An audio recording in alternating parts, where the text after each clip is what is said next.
Je vous ai donné le témoignage d'Éric et Isaac. Ils n'étaient rien. Ils étaient, normalement avec les yeux naturels, orphelins. Ils vouaient à la destruction. Mais j'ai cru à Éric et Isaac. Je ne les ai rien donné de spécial. Je les ai donné les fruits de l'esprit, l'amour. Ils ont pris les fruits de l'esprit que la servante de Dieu passait en train de lire.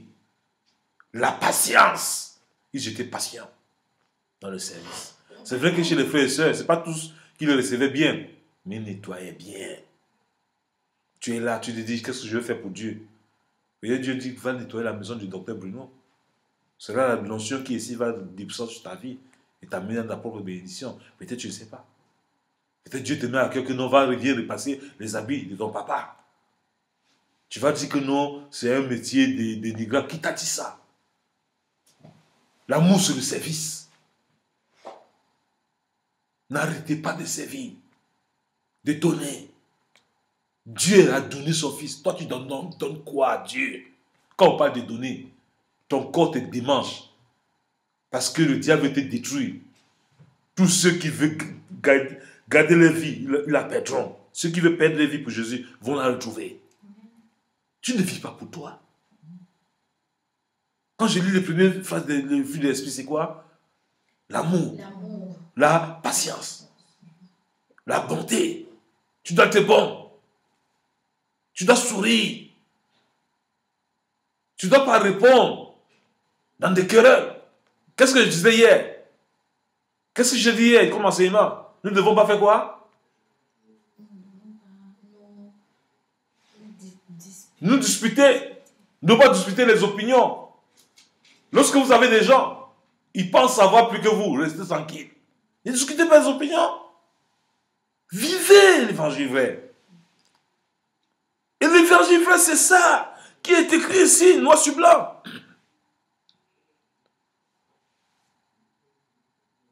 Il nous dit, tout pouvoir m'a été donné dans le ciel et sur la terre. Le pouvoir a été donné à qui? À Jésus.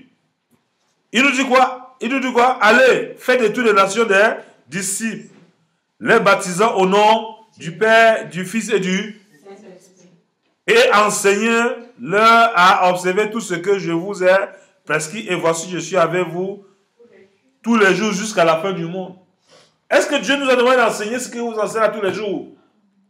D'enseigner tous les jours. Pourquoi la maison des vaincants dit à prier tous les jours? Ça fait mal aux gens. Comment on a dit oui? On connaît dans les églises, on prie 3 fois par semaine.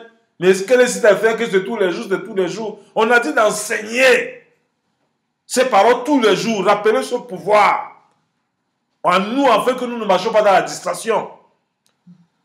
Si tu laisses ton cœur vierge, le diable va prendre tes possessions. Tu n'écoutes pas, le diable va te faire écouter ce qu'il va te promettre. Le diable va te dire c'est dur. Tu vas venir à l'église, on va te dire tout est possible à celui qui croit en Jésus. Et plus tu écoutes ça, et plus ta vie s'améliore. Plus tu écoutes, tu marches dans les principes de Dieu, tu transformes ton environnement. Tu ne marches plus dans les influences de tes copines, de tes camarades. Tu viens dans la vérité, Dieu veut te bénir, Dieu veut changer ta vie. Il y a un camarade qui est rempli, qui a la sémence du diable dans sa vie, qui a toutes les méchancetés dans sa vie, qui sait juger, qui connaît tous les hommes de Dieu dans le monde entier. Elle va commencer à te parler des détails de tous les hommes de Dieu pour freiner les langues que tu as décidé de prendre. Et quand tu vas commencer à écouter cet évangile, même la petite sémence de justice que tu établissais dans ton cœur, qui est le fruit de l'esprit, celui du diable va venir arracher tout ce que tu as commencé à mettre dans ta vie. C'est pour ça que nous devons fuir les mauvaises compagnies. Quand tu marches avec des gens, c'est toi qui dois les influencer, ce n'est pas eux qui doivent t'influencer. Tu dois faire attention à ta marche. Je ne sais pas si j'ai un ami chez Alain. Ce qui est sûr, moi, j'ai des copains et des camarades momentanés. Je marche avec toi par saison, mais les gens, c'est par saison. Quand il marche, je sens qu'à un moment, tu ne m'arranges pas, moi, je te fuis. Moi-même, je te fuis. Parce que je sais que ta sémence là, ça peut me détruire, moi, et te fuir. Alléluia. Dieu a dit de fuir le péché. Moi, je vois que toi, ce que tu fais là, ça peut me changer. Moi, je te fuis. Je ne joue pas au dur. Vous comprenez? Si c'est qu'un ami m'appelle, tu m'envoies un message, je ne te réponds plus. J'enlève ton numéro dans mon portable. Tu appelles, je ne reconnais même pas, je ne décroche plus. Parce que je veux me protéger. Amen. C'est important de veiller sur soi-même. Il faut veiller. Jésus avait ses disciples. Mais Jésus avait les disciples préférés. Vrai ou faux? Ouais. Tous étaient ses disciples, mais il avait les disciples préférés. Il mettait sa poitrine sur certains disciples. Ce n'est pas tout le monde qui dit frères et sœurs, qui sont tes frères. Et sœurs que tu as ouvert ton ventre, commencer à expliquer ta vie. Ton propre frère, ta propre sœur peut être le diable de ta vie, peut être ton Judas. Judas, Jésus n'a pas eu un très très loin. Il était à côté de lui. Le diable était assis dans le cœur de quelqu'un. Ce n'est pas la personne qui est le diable. Mais la personne a laissé son cœur être accessible aux âmes du diable. Ton mari peut accepter les âmes du diable pour te détruire, toi femme. Femme, toi tu peux accepter les âmes du diable pour détruire ton mari. Personne n'est exact. Personne n'est à l'abri des attaques du diable. Mais nous devons préparer notre cœur durement pour ne pas tomber dans son piège. Je vous parle dans l'amour. Alléluia. Moi, je dis la vérité dans l'amour. C'est l'amour que je vous dis. Nous devons veiller sur nous-mêmes. Nous devons veiller sur notre langue. Nous devons veiller sur notre vision. Nous vivons pour qui? Nous vivons pour nous? Il y a des gens ici, ils vivent pour eux-mêmes. Le mariage est plus important que Dieu. Les enfants sont plus importants que le Dieu qui les a donné les enfants là. L'argent en banque est plus important que le créateur de l'argent. Hey! Je n'ai jamais vu.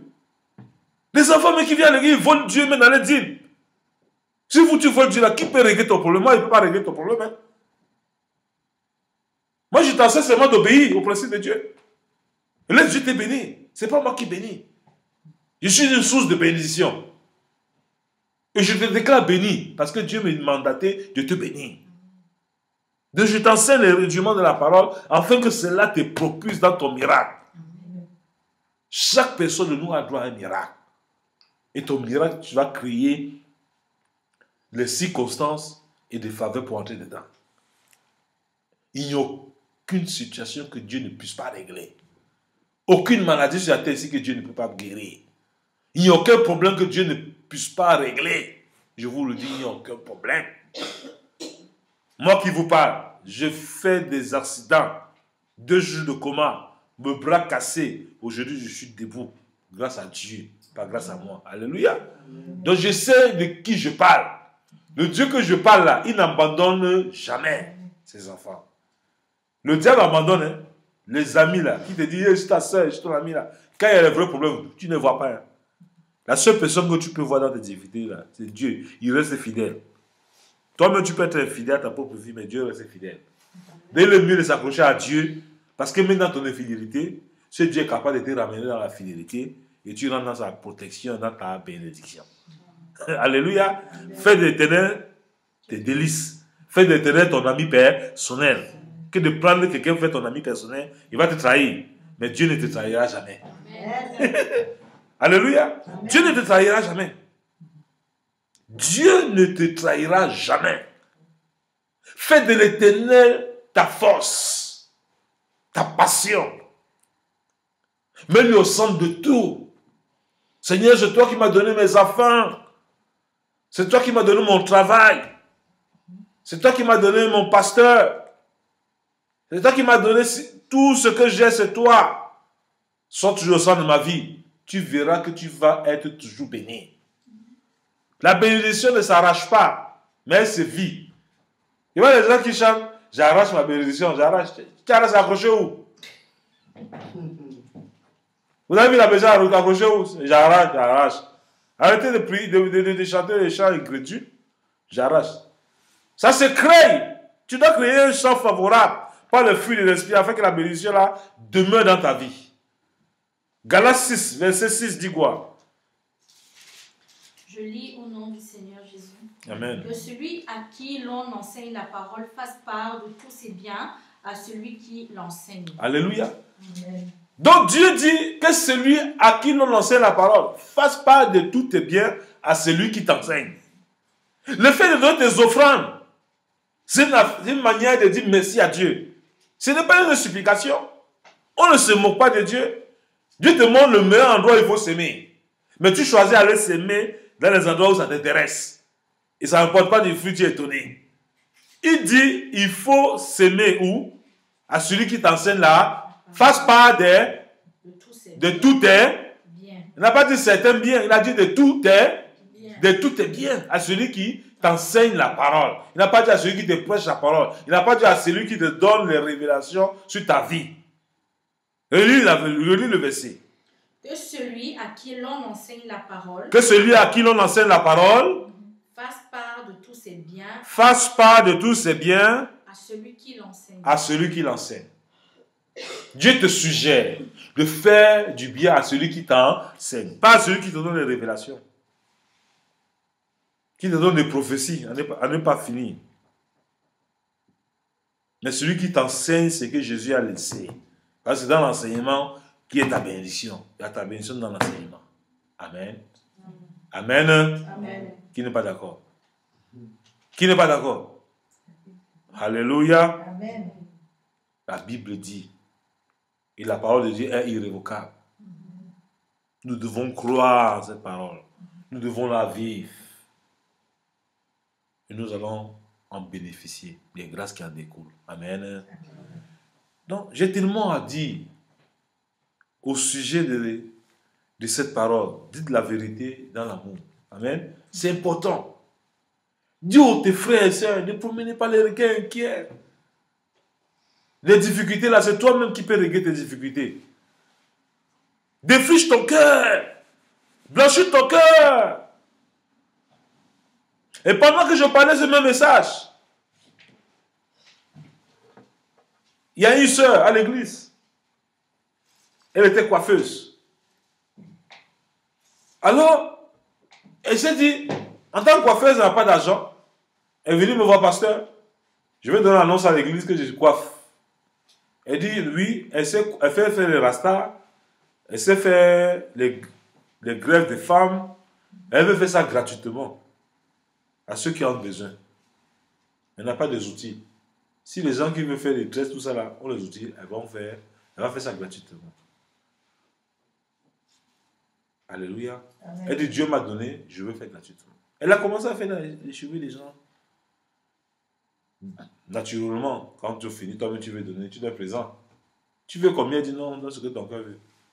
Elle a coiffé, elle coiffait à l'église. Les gens étaient contents. Chaque dimanche, tu vois les gens avec des jolies coiffures. On dit c'est qui? C'est la sœur Esther. C'est la sœur Esther qui m'a coiffé. La sœur Esther. Quelqu'un qui n'a même pas de diplôme de coiffure.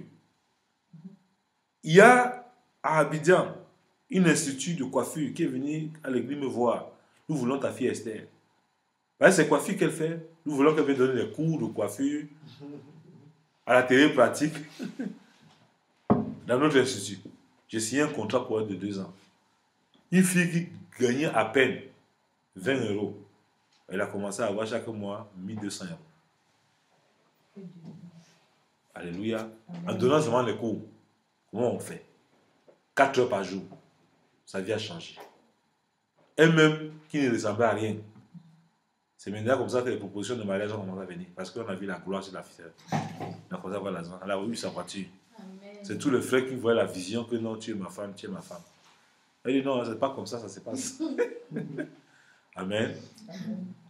Elle a fini par se marier à un ministre de la place à Abidjan. Elle n'a pas jugé le ministre. Mais ils se sont aimés. Aujourd'hui, ils ont 2 enfants. Amen. Pour vous dire que Dieu, quand il t'envoie dans ta bénédiction est immesurable, est incommensurable.